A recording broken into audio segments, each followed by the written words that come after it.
চলুন বন্ধুরা, ঝটপট বানিয়ে ফেলি বাটা মাছের এই টক ঝাল মিষ্টি রেসিপি।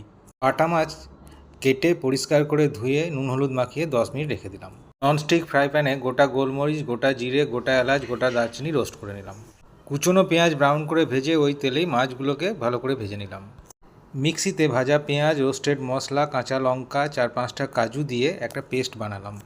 এবার বাকি তেলটাতে পেঁয়াজ কুচো দিয়ে একটু নাড়াচাড়া করে ওর মধ্যে কুচনো টমেটো দিয়ে দিলাম এবং আন্দাজ মতো চিনি, নুন, হলুদ গুঁড়ো দিয়ে ওই পেস্টটাকে ওর মধ্যে দিয়ে জল ঢেলে দিলাম।